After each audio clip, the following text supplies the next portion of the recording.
ಆಜಿ ಮಸಾಲ. ಎಂತ ಅಡಿಗೆಯ ರುಚಿಯಾಗೋ ರಹಸ್ಯವು 20 ರೂಪಾಯಿ. ಇನ್ನು ಸಚಿವ ನಾಗೇಂದ್ರ ವಿರುದ್ಧ ಪ್ರತಿಭಟನೆಗೆ 4ನೇ ದಿನದ ಕಲಾಪ ಕೂಡ ಬಲಿಯಾಗಿದೆ. ಕಳೆದ 4 ದಿನಗಳಿಂದ ವಿಧಾನಸಭೆಯಲ್ಲಿ ವಿಪಕ್ಷಗಳು ಪ್ರತಿಭಟನೆಯನ್ನ ಮಾಡ್ತಾ ಇದ್ದಾವೆ. ಸಚಿವ ನಾಗೇಂದ್ರ ಅವರು ರಾಜೀನಾಮೆ ಕೊಡಲೇಬೇಕು ಅಂತೇಳಿ ಬಿಗಿಪಟ್ಟು ಹಿಡಿದಿರುವಂತಹ ಕಾರಣ 4ನೇ ದಿನದ ಕಲಾಪ ಕೂಡ ಬಲಿಯಾಗಿದೆ. ಕಳೆದ 4 ದಿನಗಳಿಂದ ರಾಜ್ಯದಲ್ಲಾಗ್ತಾ ಇರುವಂತಹ ಜ್ವಲಂತ ಸಮಸ್ಯೆಗಳ ಬಗ್ಗೆ ಚರ್ಚೆ ಮಾಡೋದಕ್ಕೆ ವಿಪಕ್ಷಗಳು ರೆಡಿ ಇಲ್ಲ. ಪ್ರೊಟೆಸ್ಟ್ ಅನ್ನ ಮುಂದುವರಿಸಿದಾವೆ. ಸದನದಲ್ಲಿ ಸಮಸ್ಯೆಗಳ ಚರ್ಚೆಗೆ ಅವಕಾಶ ಸಿಗದಿದ್ದಕ್ಕೆ ಕಾಂಗ್ರೆಸ್ ಬಹಳ ಆಕ್ರೋಶ ವ್ಯಕ್ತಪಡಿಸಿದೆ. ಬಿಜೆಪಿ ಜೆಡಿಎಸ್ ಶಾಸಕರ ನಡೆಯ ವಿರುದ್ಧ ಕಾಂಗ್ರೆಸ್ ಶಾಸಕರು ಕೂಡ ಪ್ರತಿಭಟನೆ ಮಾಡಿದ್ದಾರೆ. ವಿಪಕ್ಷಗಳ ಹೋರಾಟದ ಬಗ್ಗೆ ಕಾಂಗ್ರೆಸ್ ಶಾಸಕರು ಅಸಮಾಧಾನ ಹೊರಹಾಕಿದ್ದಾರೆ. ಶಾಸಕ ಕುಣಿಗಲ್ ರಂಗನಾಥ್ ಅವರು, ಸಂಗಮೇಶ್ ಅವರಿಂದ ಧರಣಿಯನ್ನ ನಡೆಸಲಾಗಿದೆ. ವಿಧಾನಸೌಧದ ಗಾಂಧಿ ಪ್ರತಿಮೆಯ ಮುಂಭಾಗ ಧರಣಿಯನ್ನ ನಡೆಸಿ ಆಕ್ರೋಶ ಹೊರಹಾಕಿದ್ದಾರೆ.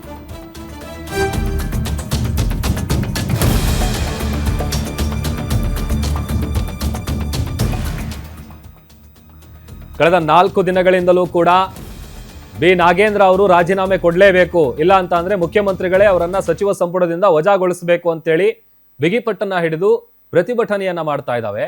ಮತ್ತೊಂದ್ ಕಡೆ ಕಾಂಗ್ರೆಸ್ನ ನಾಯಕರೆಲ್ಲರೂ ಕೂಡ ರಾಜ್ಯದಲ್ಲಿರುವಂತಹ ಜ್ವಲಂತ ಸಮಸ್ಯೆಗಳ ಬಗ್ಗೆ ಚರ್ಚೆ ಮಾಡೋದಕ್ಕೆ ಅವಕಾಶ ಕೊಡಿ. ಮತ್ತೊಂದ್ ಕಡೆ ಸ್ವತಃ ನಾಗೇಂದ್ರ ಅವರು ಕೂಡ ಒಂದು ಸವಾಲು ಹಾಕಿದ್ದಾರೆ.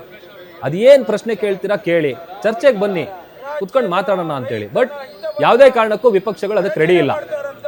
ಅವರು ರಾಜೀನಾಮೆ ಕೊಡೋವರೆಗೂ ಕೂಡ ಯಾವುದೇ ಕಾರಣಕ್ಕೂ ಸದನ ನಡೆಯೋದಕ್ಕೆ ಬಿಡೋದಿಲ್ಲ ಅಂತೇಳಿ ಕಳೆದ 4 ದಿನಗಳಿಂದಲೂ ಕೂಡ ಇದೇ ರೀತಿಯಾದಂತಹ ಹೈಡ್ರಾಮಕ್ಕೆ ಕಲಾಪ ಬಲಿಯಾಗ್ತಾ ಇದೆ.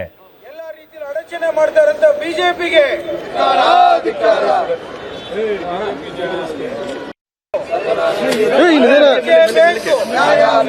ರೈತರ ಕಷ್ಟವನ್ನ ಅರ್ಥ ಮಾಡ್ಕೊಳ್ಳಿಕ್ಕೆ ನಮ್ಗೆ ಸದನ ನಡಿಬೇಕು.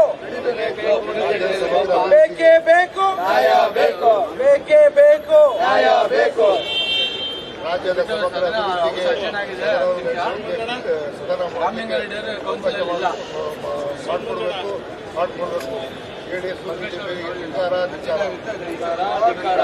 ರಾಜ್ಯದ ರೈತನ ಹಿತವನ್ನ ಅಡಚಣೆ ಮಾಡ್ತಾರಂತ ಬಿಜೆಪಿಗೆ ಪ್ರತಿಯೊಂದು ವಿಚಾರದಲ್ಲೂ ಕರ್ನಾಟಕ ರಾಜ್ಯದ ಹಿತಕ್ಕೆ ಆರೋಪದಲ್ಲಿ ಮುಳುಗಿ ಹೋಗಿ ಎಲ್ಲ ರೀತಿಯಲ್ಲಿ ಅಡಚಣೆ ಮಾಡ್ತಾರಂತ ಬಿಜೆಪಿಗೆ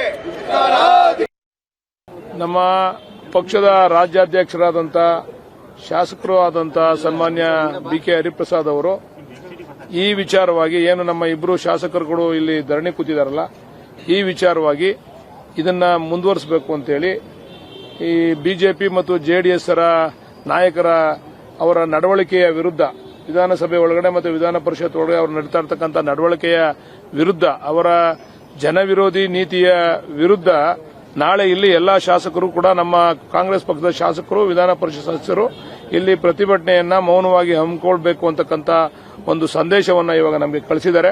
ಅದರಿಂದ ನಾನು ಇಬ್ಬರು ಶಾಸಕರನ್ನು ಕೂಡ ಮನವೊಲಿಸ್ತಾ ಇದ್ದೀನಿ, ದಯಮಾಡಿ ಇವತ್ತು ಇಲ್ಲಿಗೆ ಅಂತ್ಯ ಮಾಡಿ ಅಂತ ಹೇಳಿ. ನಾಳೆ ಇದ್ರ ಬಗ್ಗೆ ನಾವು ಹೋರಾಟವನ್ನು ಮುಂದುವರಿಸ್ತೇವೆ. ಅವರೇನಾದ್ರೂ ಕೂಡ ಅವರ ಪ್ರತಿಭಟನೆಯನ್ನ ಹಿಂಪಡೆದೇ ಹೋದ್ರೆ ಕೇವಲ ಒಬ್ರು ನಾಗೇಂದ್ರಗೋಸ್ಕರ ಇಡೀ ಜನಗಳ ಸಮಸ್ಯೆಯನ್ನೇ ಬಲಿ ಕೊಡ್ತಾ ಇರತಕ್ಕಂಥದ್ದು ಎಷ್ಟು ಸೂಕ್ತ ಅಂತಕ್ಕಂಥದ್ದು ಅವ್ರಿಗೆ ಬಹುಶಃ ಮನವರಿಕೆ ಆಗಬಹುದು ಅಂತ ಅನ್ಕೊಂಡಿದೀವಿ. ನಾಗೇಂದ್ರ ಅವರು ಅಪರಾಧಿ ಆದ್ಮೇಲೆ ಅವ್ರು ಪ್ರತಿಭಟನೆ ಮಾಡಲಿ, ನಾವು ಅದಕ್ಕೆ ವಿರೋಧ ಮಾಡಿಲ್ಲ. ಅವ್ರ ಆರೋಪಿ ಅಷ್ಟೇನೆ. ಇನ್ನು ಚರ್ಚೆ ಇದು ಕೋರ್ಟ್ನಲ್ಲಿ ಕೇಸ್ ನಡೀತಾ ಇದೆ, ಅದು ತೀರ್ಮಾನ ಆಗೋವರೆಗೂ ಕೂಡ ಅವರು ಸದನವನ್ನು ನಡೀಲಿಕ್ಕೆ ಅವಕಾಶ ಮಾಡಿಕೊಡ್ಬೇಕು.